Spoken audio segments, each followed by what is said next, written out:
Hello, everyone. My name is Sama Kokabi, and I am the Program Assistant at Gardiner Museum. Welcome to our Community Art Space 2021 virtual panel featuring David Constantino Salazar, Forever Birds Botanical Project. You will notice your mics and videos are muted, and the chat option has been disabled. However, there will be a Q&A following today's conversation, and so we invite you to send us questions through the Q&A function at any point. As you may notice, closed captioning is also enabled. Please note that the closed captioning is automated and any information that appears is not reviewed for accuracy. Before we begin, I would like to acknowledge that Toronto is located on the treaty lands and ancestral territory of the Anishinaabe, the Haudenosaunee, the Petun, and the Mississaugas of the Credit Nation. The community we work in is the home to many Indigenous peoples from across Turtle Island, and we are grateful to have the opportunity to learn and live on this land. I will now hand it over to Nahid Mansour, the Curator of Programs and Education at Gardiner Museum. She leads the museum's Community Art Space program, which is generously sponsored by TD Ready Commitment. Thank you, Sama. Hello, everyone, and thank you for joining today's panel, which will center on our 2021 Community Art Space feature project, Forever Bird-Botanicals. Community Art Space is the museum's annual incubator for art space projects that builds community through claymaking. We've been running Community Art Space since 2016 and have been adapting the program over the years to reflect and respond to relevant social issues in our city and beyond. Joining me today is the lead artist of Forever Bird-Botanicals, David Constantino Salazar. David is a Toronto-based sculptor with a Master's of Fine Arts degree from OCAD University. His studio practice is focused on the tradition of hand modeling clay and the fabrication process of casting in bronze, resin, and ceramic. We'll also be speaking with Padamshi, Interim Public Programming and Partnerships Manager at Workman Arts. In addition to his work at Workman Arts, Kais is a practicing artist, writer, equity consultant, and yoga instructor. His community work focuses on mental health awareness and advocacy, emphasizing Black, Indigenous, and people of color communities through programming creation and art exhibitions. The three of us, along with the museum's programs assistant, Sama Kokabi, and our studio technicians, Gracia Isabel Gomez and Noel Yardley, have been collaborating over the past couple of months on showcasing Forever Bird-Botanicals. I'll ask Sama to pop up some of the slides of Forever Bird-Botanicals as I speak briefly about it. So as the lead artist, David Salazar is taking part in a 2-month artist residency in the museum's Clay Community Studios, so throughout July and early August. He's also leading 6 workshops for Workman Arts members who will be contributing to the project and its final presentation, which is set to show in the museum's exhibition hall from August 21st to 31st. I do recognize that there are some of the Workman Arts members joining us here today, so thank you for joining. So in Forever Birds Botanical, David is working with the symbol of birds and exploring themes of hope, freedom, growth, and renewal. These are central themes that are echoed in the museum's free summer programs offered on our plaza under the title Gardiner Goes Outside. And I encourage you all to check out those programs on our website. So without further ado, David and Kais, I'd invite you to share your videos and join our conversation. Hi, everyone. Thank you for joining us. Hello, everybody. So David, before we speak more specifically about Forever Bird-Botanicals, I wanted to ask you, when did you first start working with clay and what initially drew you to clay as a medium? I've been thinking about it now. It's been 25 years that I've actually started creating work, my portfolio, working with clay. I grew up drawing constantly with my brothers, always mimicking them. And but then I found my own voice through clay, which I'm very grateful for. because I'm a horrible drafts person. But I've always had this intimate relationship with clay, how it's malleable, its feel with my own hands, and how it goes through a different process of life. It's organic, it's alive, and it reacts to how wet it is, to as it dries. And I've always been creating clay.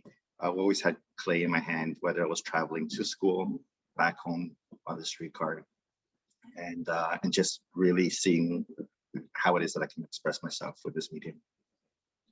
Nice. So you mentioned it's 25 years. How has your technique and approach to clay changed over time? It's studying at the university, life modeling. It really took off on it, and pretty fast I started working heavily on my own portfolio at school, pretty much just living in the studios, sculpting nonstop, and then I started creating work for other artists as well. I was invited to work through various different artists here in Toronto and abroad to work in their studios, and also to do maquettes for them and large scale works as well. And this was great because this allowed me to understand other people's relationship with clay and the imagery that they're creating, small scale and for public art. So this helped me within my own technique, my own understanding of the material and what it is, and then as well helped me understand my own visual language and literacy that I like to express through this medium. Nice. If we could explore that more specifically with your own practice, what themes do you typically explore in your work? So later on in my career, I started working a lot with, I started tapping into animal symbolism, animal cultural symbolisms within my work. And a lot of my research has been into the fable structure, for example. And what really drew me to this was the simplicity and the complexity of animals and our relationship to animals, and the culture that we're growing up in relationship to non-human animals. So I enjoy the fact that a pig can just be a pig until we push on our own cultural symbolism on the pigs. And within fables, I think that we can communicate to kids, as us as kids as well when we're reading them. I was really drawn to to fables and their stories. But through our own cultural and lived experiences, we can see other symbolisms and other narratives within these somewhat simple storylines that can get pretty profound and pretty deep and speak to social injustices. And that's what the fable structure is, right? It's pretty much negotiating people without power, speaking to the injustices that they're being subjected to. Whether it's the slave to master relationship, if we're looking at Aesop's fables, for example. But yet we use this medium to communicate to kids. And I like that play that a child can read a fable and then an adult can read a fable, and we can have different interpretations of what the symbolism is behind the narrative. Nice. Can you speak to me more about your own kids and their influence on your practice? I know they're always around in a lot of your documentation, images and shots, and I know that they're actually joining you for your residency. They'll be coming into the museum as well to be around. Can you talk more about their influence on your practice more generally? And I wonder if that's a collaborative process or collaborative kind of conversation you have with them in terms of their input. Response to your work. Yeah, no, I got to give credit where credit is due. They, I am their parent, one of their parents, and I do try to teach, but I also feel that I can also be taught as well, and I'm very close with my kids, and as a single parent, they have to come with me to different job sites, and they come with me to the different studios that I'm working on, whether it's the Bronze Foundry, now the studio at the Gardiner Museum. And in the past, speaking particularly to this project, Bird-Botanicals, it did start a couple of years ago when I was doing research in animal symbolisms through my master's. And I went at that time with my son Bento, their mother, and myself. We traveled to Italy for 3 months to do this research, and that's where I started really contemplating the different temples that we were going into, seeing the symbolisms of birds, of animals, and at the same time, I'm in Florence in the plazas, looking at other doves and pigeons around and on top of sculptures and the buildings. But my son at the time was playing Angry Birds. So I'm sure somehow that sort of consciously or subconsciously entered my own narrative, because we do get heavily invested. I get heavily invested in their own interests, and it's a constant negotiation and conversation that we're having, whether it's Angry Birds, whether it's Pokemon, looking at different characters, and they're introducing me to these different characters that are extremely popular in culture, right, in various cultures, but also speaking to us about animal, non-animal creatures that we're coming into contact with and the narratives behind them. So as much as I'm playing in the studio, I'm also playing with them and what they're interested in, and they bring their own interest into the studio, and then so we have they're my biggest critics, right, because they're constantly in the studio and they're telling me, hey Dad, well, look at these birds are turning into animals. What if they turn into this animal? What if you try to communicate this? And it's great, and I'm very happy that they feel that confidence to take ownership in what it is that I'm creating, but there is that constant conversation that we're having, and they do influence me in so many different facets of my life, including my studio production. No, that's really, really beautiful. Kaisa, I'd like to bring you into the conversation and kind of further this dialogue around collaboration. I know that David has been working with Workman Arts and providing some workshops with the organization before this partnership that we're doing with Community Art Space. Can you share some information about the collaboration of Workman Arts and David's project in the context of Forever Bird-Botanicals? Yes, thank you. So to give folks a little bit of a background, at Workman Arts, we are a multidisciplinary arts organization that promotes a greater understanding of mental health and addiction issues through creation and presentation. And so we support our artist members who are living with mental health and addiction issues through peer-to-peer arts education, public presentations, partnerships within the broader arts sector and community.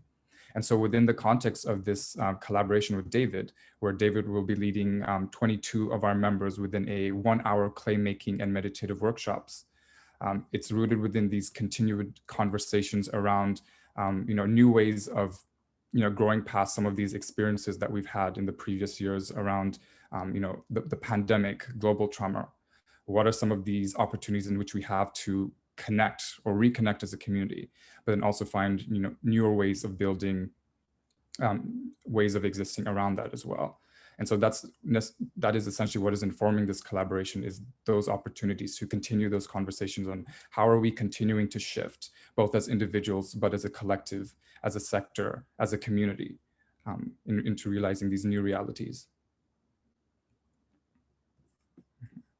And David, I'm wondering if you could speak more about the workshops that you'll be leading for the Workman Arts members. Can you speak to us exactly what you're presenting and what you're introducing in terms of the actual kind of physical engagement that you're inviting the members to engage with?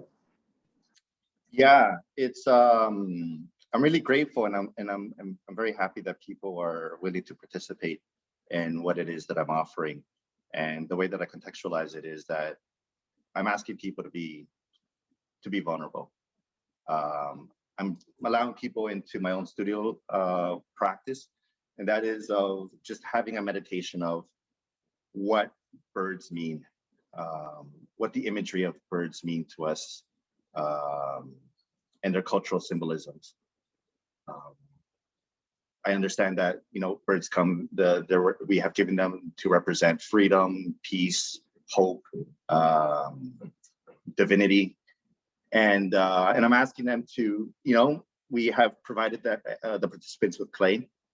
And to make very simple, as you can see in the images, very simple, raw birds that we're fabricating or we're modeling within the palm of our hands. And the idea is just to create as many of them as possible, not using any tools, just using our fingers, our nails. And the reason for this is to have direct contact with the clay, direct contact with the red clay, direct contact with the image that we are creating through red clay, and meditating on what these images mean to us, what this bird means to us on a personal level and on a cultural level, and the narrative that we associate to these little sculptures, because ultimately, as in the exhibition, these birds do fly directly into the wall. And that's beginning the conversation of what these ideals that we hold very dear to us in our own life, what does it mean when it ceased to exist? So that's why I'm asking the participants to sort of meditate on this with me. Thanks, David. I'm wondering if you could speak a little bit about what personal or cultural meanings birds evoke for you. Mm-hmm. So I'm originally from East Africa, Kenya, Nairobi specific.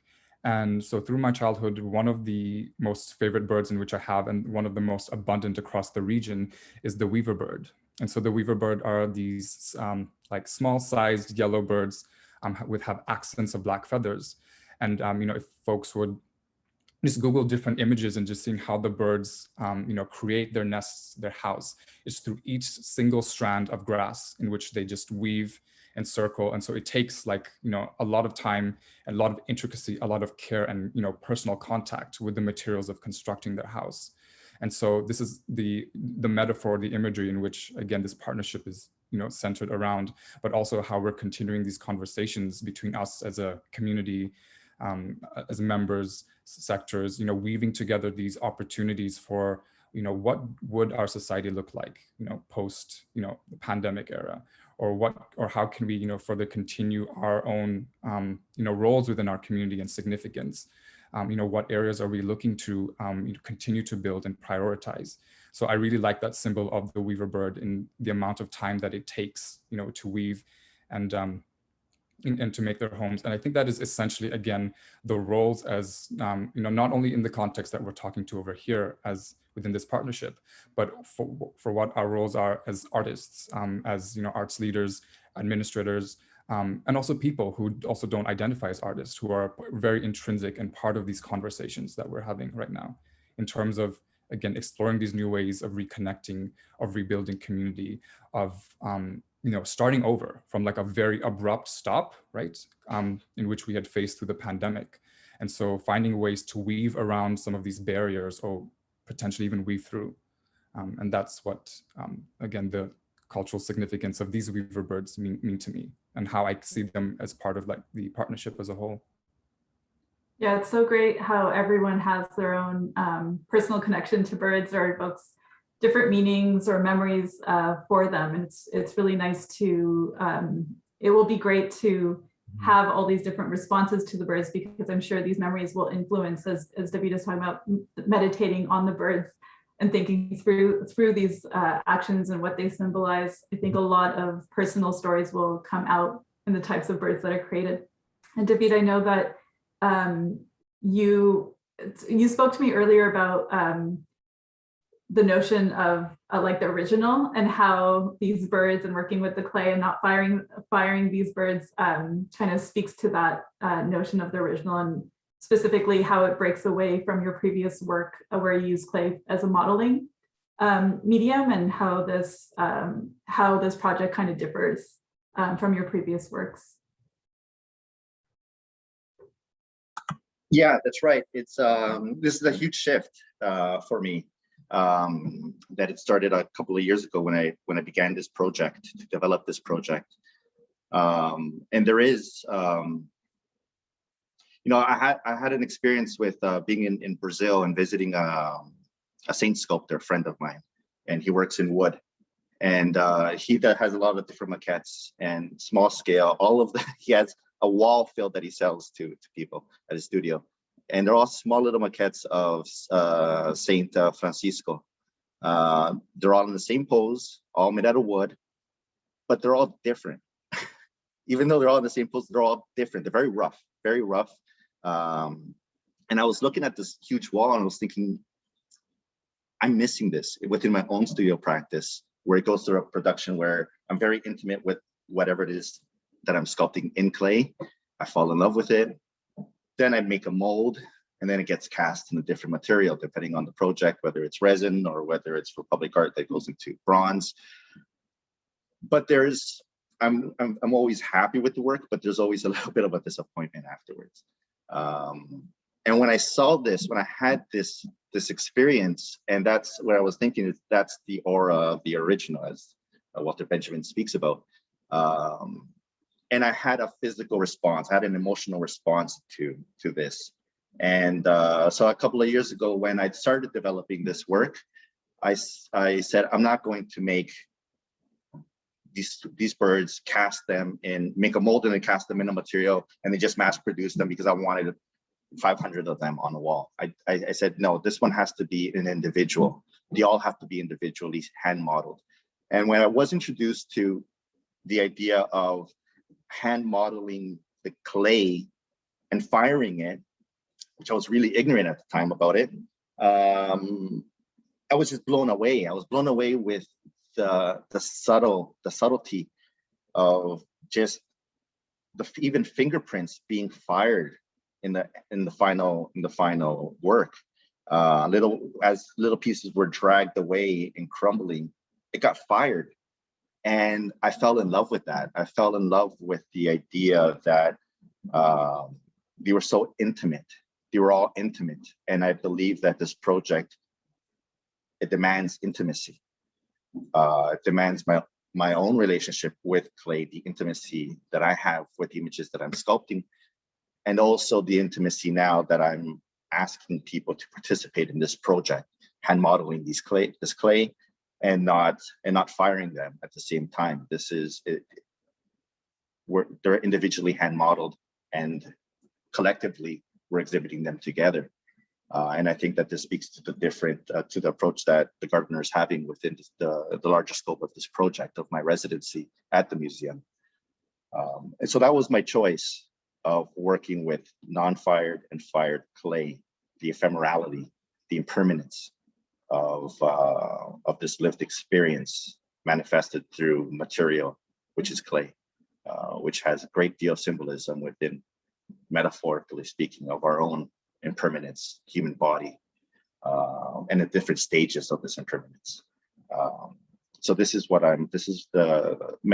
of the many discussions that I'm having conceptually, but also in response to the materials that I'm choosing to work with. Yeah, this work is so intimate. And I know that if some of you could pull up that image again, there's a key performative aspect within this work, which is the throwing of the birds against this wall. I wanted to ask you how that image came to mind and what that rupture evokes for you. It's the impact, it's the moment, it's the impact, it's that impact that I'm really, I can't sculpt that. I can't sculpt that. I wouldn't even want to sculpt that. I wouldn't want to imitate nature. My purpose as a visual artist, as a sculptor, is not to imitate nature. My purpose is to be able to communicate nature, but not to represent saying that this is a bird and this is anatomically correct. That's not what I'm interested in. I'm interested in using the symbolism of birds, but also using the impact of the clay smashing up against the wall, and using that impact as part of the visual language, the literacy that I try to use within my own practice. And that's just that came out playing in the studio.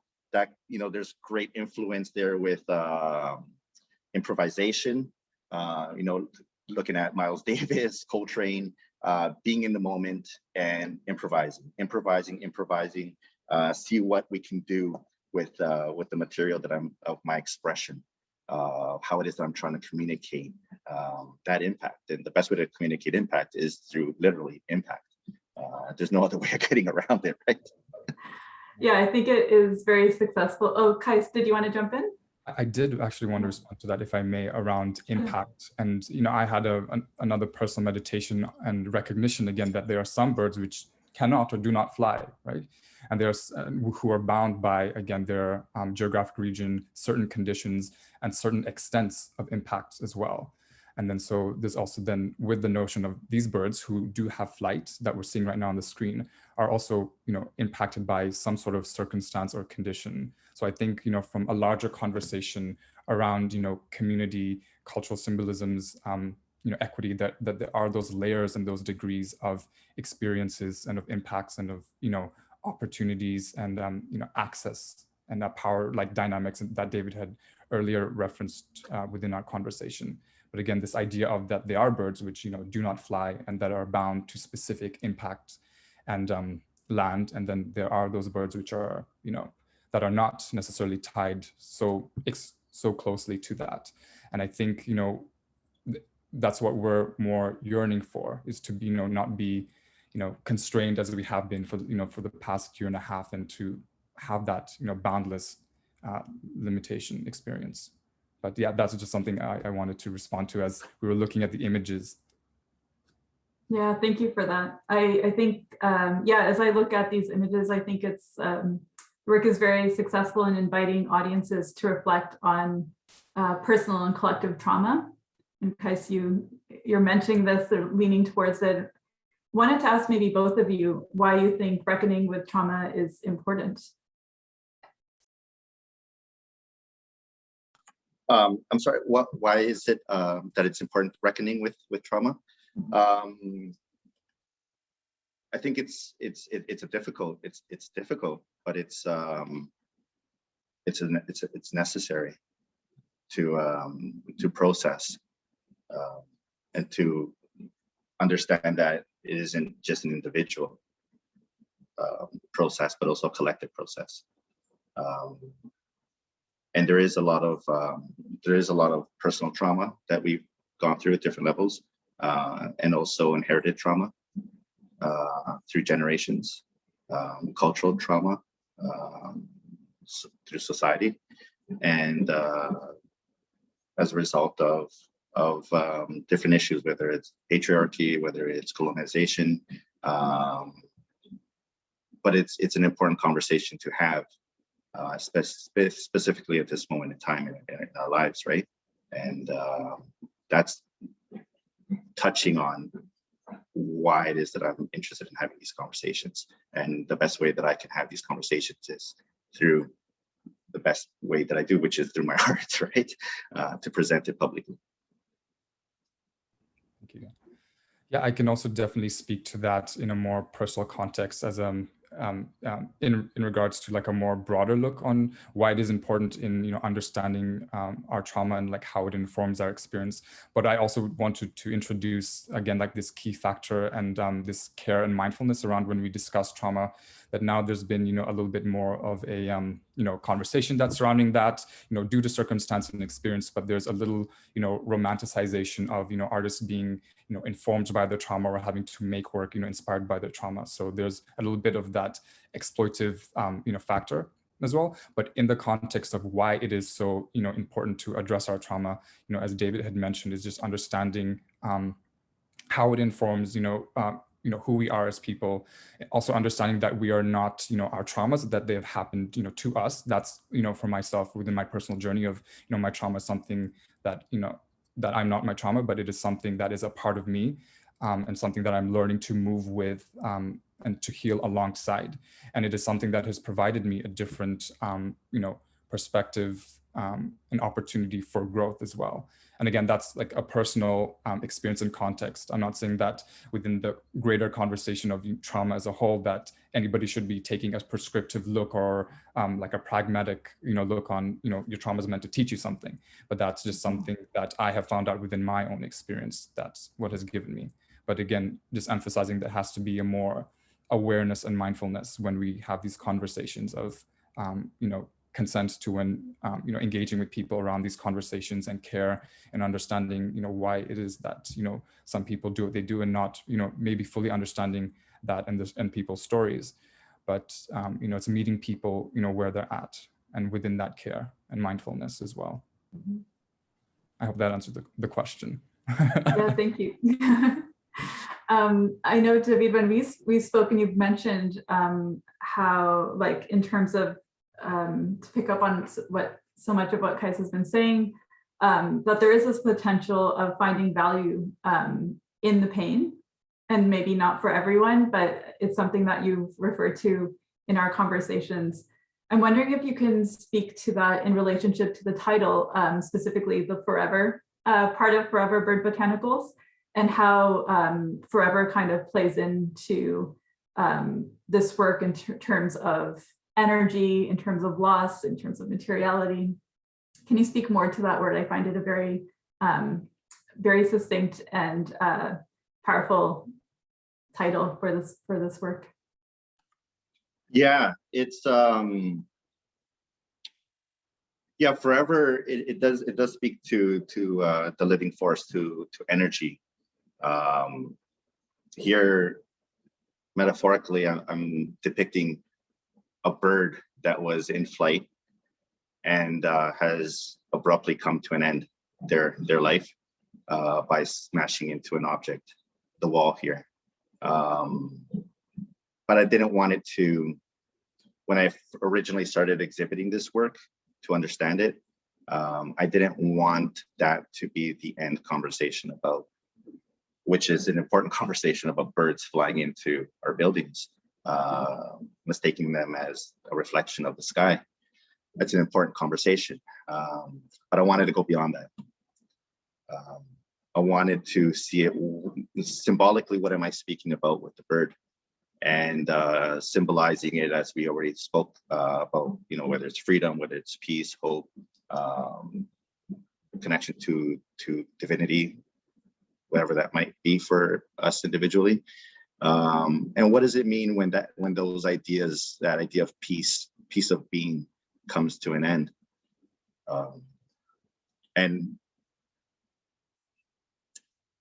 waking up in a earthquake, you feel this. You feel that in a heartbeat, when you're sleeping, when you're resting, where you're supposed to be feeling safe. You wake up and everything has come. Everything is just chaos. It's chaos. But you continue to live. Any type of trauma that we experience, whether it's an accident, we recover from it physically, mentally, emotionally. We attempt to. But what happens afterwards? And metaphorically, with these birds crashing into the wall and then becoming nutrients for new growth, that is understanding trauma, or processing trauma, processing it for new life. So I don't like the idea that it dies, it ends, a relationship dies. No, a relationship does not die. It just evolves. At that particular moment, it might feel like it died. Whether we lose a love, whether we break away from somebody, because that just happens in life. But it evolves into something else. And personally, that's my approach to life. It evolves to something else. And to honor that, we use that to feel new growth. And that new growth, symbolically, I represent that through botanicals. Whenever anybody passes away, for myself, culturally, our house is filled with flowers. When we mourn and we celebrate the life of somebody else in the grave, we bring flowers. So this is the language that I'm communicating, this process of recovering, processing life experiences.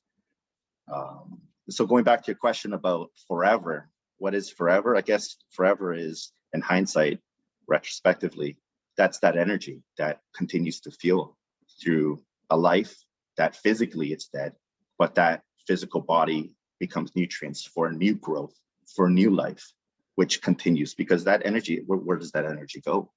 I know physically our bodies break down and then other animals, insects come and have their share with us.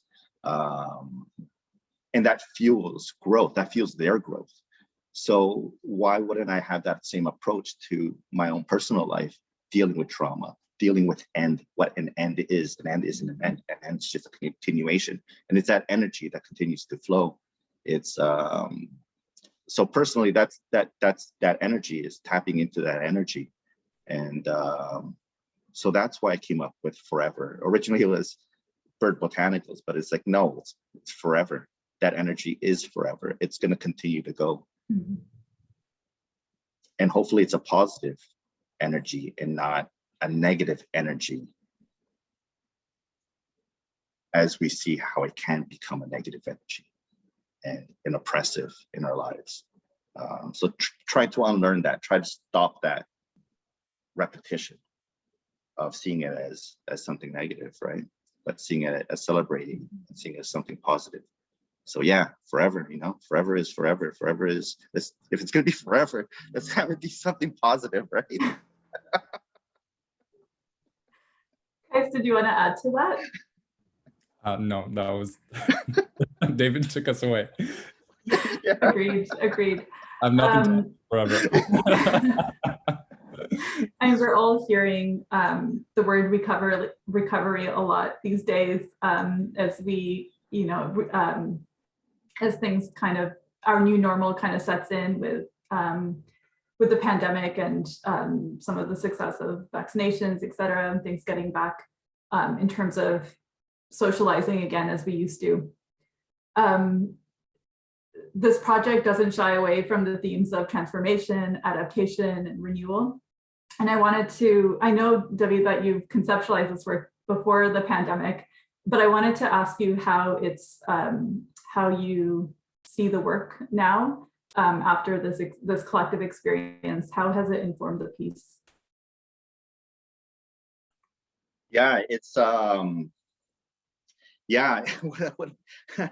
a turn of events.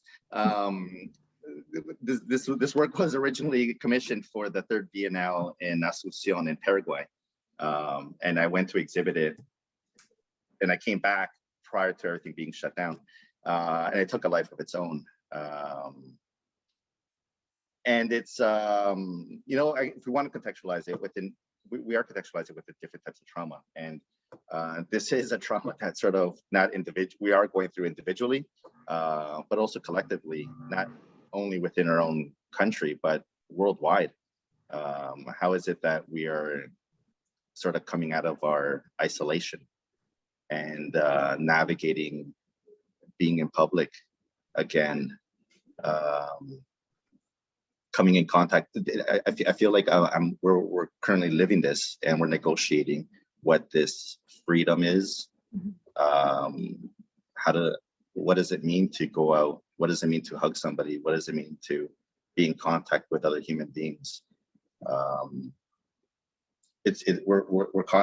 personally feel I'm constantly negotiating this. I'm constantly negotiating how it is that I'm navigating in the world, even when I'm biking along the lakeshore, right? It's like all these people coming around me. I'm thinking, oh my God, all these spores are coming up at me, or running. It's something. It's a difficult one. When I did exhibit this in South America, it was a different context because they were coming off through another trauma with malaria, and that's another reality that they were responding to. Creating work in one country, to be conscious that it's not gonna. I wonder how it's going to be received in another country, in Latin America. So this idea of trauma, it came out, it manifested in forms, in ways that I had no idea that it was going to be received. And I'm very grateful because I was very cautious to this whole experience of creating work. Even though I was constantly going to South America for 2-3 months a year, particularly to Brazil. But when you're creating work in North America and then to be exhibited down in another country, another context, I was wary about that. But other issues of trauma did come up, whether it's colonial trauma, oppression to the indigenous culture there from the government. So we're having a lot of different conversations, which has helped me, and a lot of different conversations in English and in Spanish and in Portuguese, which brings up a whole other context. And I'm very grateful for that. Very grateful to have been able to participate in that and to also use that information into the production that I'm working on in the Gardiner Museum right now. I think that's what you're asking. Yeah, Kais, I'm wondering if you could speak more to this in terms of how this project and specifically the participation of Workman Arts members, how this project relates to the global pandemic and the isolation that many have felt and some continue to feel in real strong ways. Mm-hmm. Definitely. So I think this work in relationship to the global pandemic, the experiences of isolation that many of us have felt and are still experiencing to this day, again, is that opportunity to redirect our focus, priorities, trajectory, and also, again, finding new ways of reconnecting and renegotiating like this new reality in which we're emerging into for our members, but also for like the greater conversation that this partnership entails. But I also wanted to, again, speak a little bit more towards, again, what the role of art plays in mental health and healing as well. I know we had this conversation a little bit early on, and I had wanted to expand upon this for the audience as well. So, the role of art within the context of mental health and healing is, art being this encompassing fluid vehicle for self-expression and self-actualization, right? It provides a foundation and agency for self-directed healing. And it also, as David had previously mentioned, it provides this frame of reference or this language of experience, then which also then further encourages and prompts both our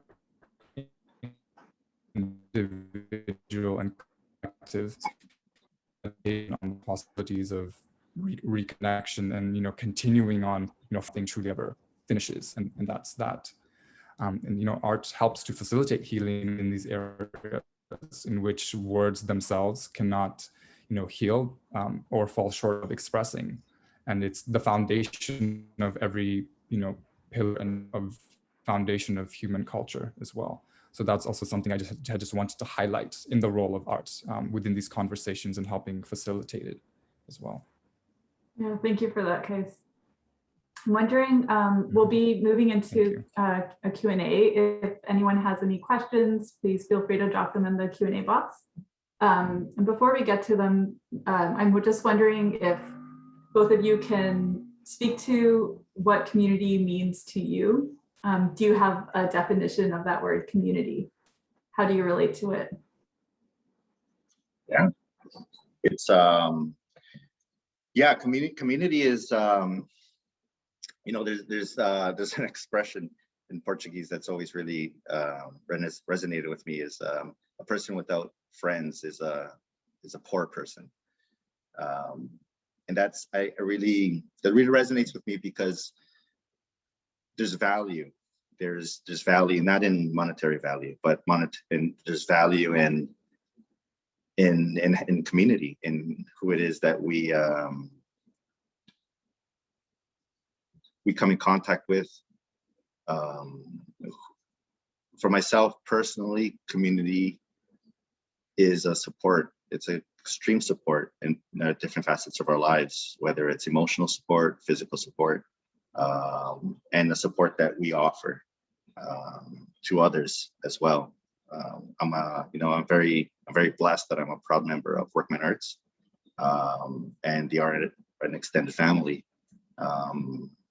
And I feel a great support with Workman Arts and with ChemH within this community.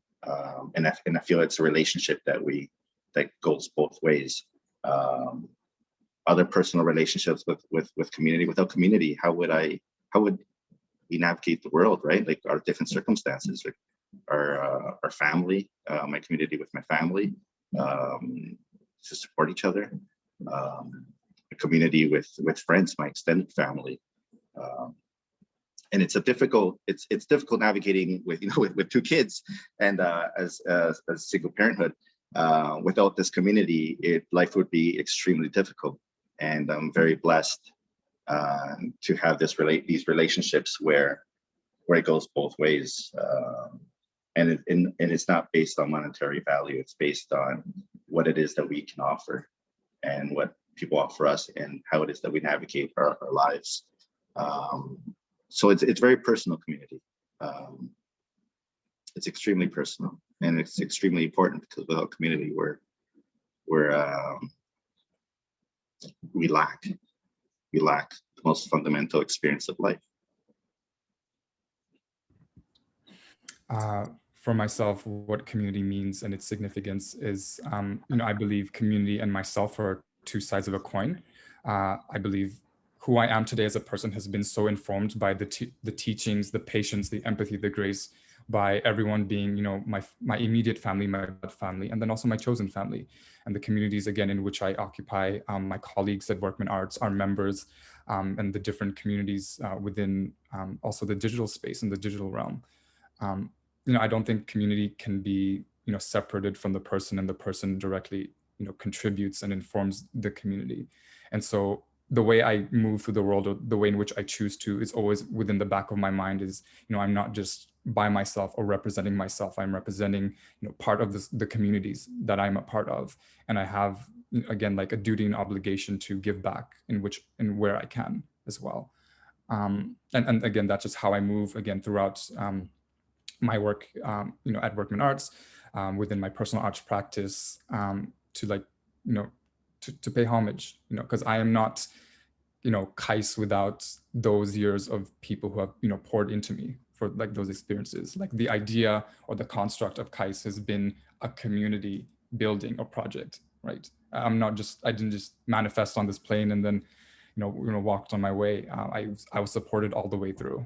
And so for me, community is essential. It is the foundation and the pillar of why we do what we do, the reason why we are sitting on Zoom right now, having this conversation with each other, the reason why we are producing art.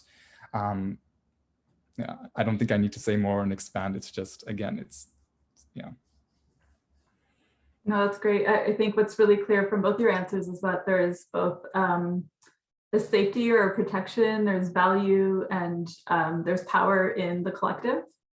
And I think it's a great, there's a great parallel there with David's birds and them appearing in such large numbers. And I'm wondering, David, if you could speak to the number of birds you're currently, working on in our studios, because I know it's large, and as well, if you could just give maybe a sneak peek about the presentation of the project and how it will, I guess, present itself in late August. What will it look like? Can you describe the presentation? That's right. The question of how many birds, it's always it's ongoing, right? I've been busy in the studio creating all these birds, and it does change because I have originally sculpted 150 birds for the presentation in Paraguay, which the birds are still installed in Paraguay because of the pandemic, and then later going to Brazil, to Sao Paulo for exhibition there. So these birds are a little bit different. I've chosen to work with red terracotta clay for its symbolical, the symbolism behind the red clay of coming from the earth. And the work is still ornate. They're still the Bird-Botanicals. They're still using the language of same language as Baroqueness, colonialism. It does tap into these signifiers, propaganda of what was being sold. So what I'm imagining what the viewer is going to be seeing in the exhibition hall is they're going to be walking into a dark room with the one wall covered with these birds. The installation, I'm still working on the installation of exactly how it's going to be changing. I just know I'm sculpting a lot of birds right now, a lot of birds, and I'm open to them being fired, all of them being fired, but also being very spontaneous and improvising. Because I'm seeing these sculptures as building blocks. So connecting them after they're sculpted. They're fired, but then connecting them, not just smashed on the wall, but connecting them one on top of the other, so that the art coming out. And that's where a lot of the improvisation comes in that I use in my own studio. So it's ever growing, and I'm doing tests in the studio right now. So it's interesting having this conversation pre-exhibition, and we'll see how the conversation evolves post-exhibition and once it's up and what's up for the public to view. We're really excited about it, David. Thank you. Guys, do you have anything you'd like to add before we wrap up? No, thank you. Fantastic. So I would just like to thank everyone again for joining us today in this discussion about David's Forever Bird Botanicals, and thank you to Kais and Workman Arts and all the community members involved with this project. It is a community collaborative project that we will be presenting at the museum's exhibition hall from August 21st to 31st. And I would also add that there are bird making activities that relate to this project offered on our museum's plaza as part of Gardiner Goes Outside, so please check that out. And the birds created on the plaza will be flocking within the museum, and you can see your birds appear in different areas of the museum. So we'd love for you to check that out and be a part of that. That's all from me. Thank you all so much for joining, and we're very excited to see you back at the museum soon enough. Thank you. Thanks, David. Thank you, Kais. Thank you so much. Thank you, everybody.